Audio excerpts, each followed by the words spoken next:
Voilà, pour revenir aux questions politiques de développement en Casamance, vous avez tantôt décrié la carence de nos responsables politiques qui occupent certaines postures au niveau étatique. Aujourd'hui, on a vu que l'État a mis en branle un certain nombre de programmes et de projets tels que le PPDC, il y avait le PADERCA, il y a l'ANDRAC ici pour la reconstruction, mais l'impact n'est pas tellement visible sur le terrain. Selon vous, qu'est-ce qui justifie de tels manquements? En fait, l'impact ne peut pas être visible. D'abord parce qu'il y a un problème de choix des hommes.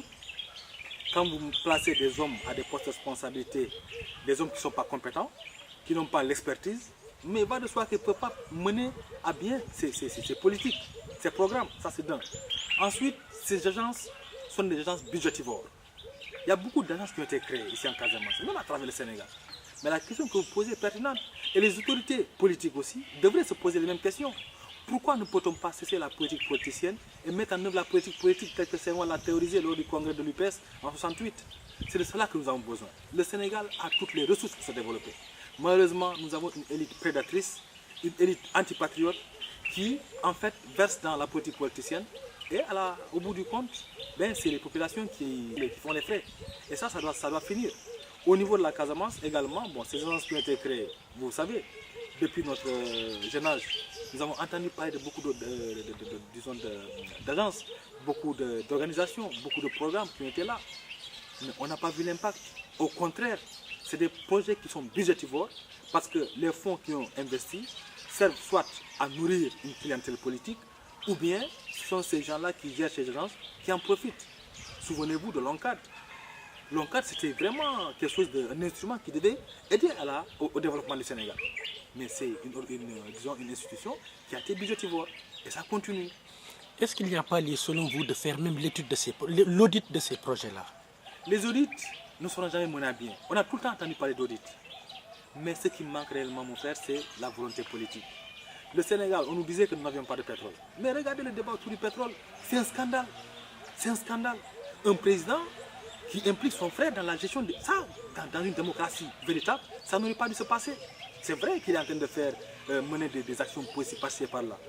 Mais on ne sent pas l'impact. Parce que quelque part, il y a une sorte de patrimonialisation des institutions, il y a une patrimonialisation des biens de l'État qui font que le développement du pays est tiré vers le bas. Donc il faut cesser ça, il faut cesser le népotisme, il faut cesser le clientélisme et mener une véritable politique de développement, une politique rigoureuse de gestion des ressources, une politique équitable afin que vraiment le pays puisse décoller. Le Sénégal a tout ce dont on a besoin pour se développer, mais malheureusement, avec ce que nous voyons, le développement, ce n'est pas pour demain.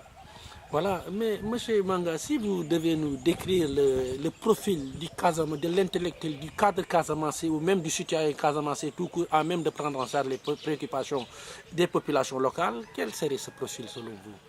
À mon avis, en fait, un individu à lui seul ne peut pas développer la Casamance. C'est la somme de différentes compétences qui peuvent vraiment aider à propulser cette région, cette belle région, qui est en fait une fierté pour des Sénégalais, même en particulier pour les Casamancés eux-mêmes. Cette région a beaucoup de ressources, mais comme vous le dites, en fait, il y a des profils qui sont nécessaires. Nous avons besoin d'hommes politiques qui doivent s'oublier, qui doivent penser au quotidien, au développement de cette région-là. Moi, il y a une génération en fait, qui m'a inspiré. C'est la génération d'Émile Badiane, la génération de Feu Hassan Sek, la génération de Feu Ibou Diallo. Voilà de vrais patriotes qui ont aimé leur région, qui ont tout fait pour relever le standard de vie de cette région-là. Malheureusement, par la suite, il y a une élite qui a suivi, qui n'a pas su assumer sa casamancité dans le Sénégal.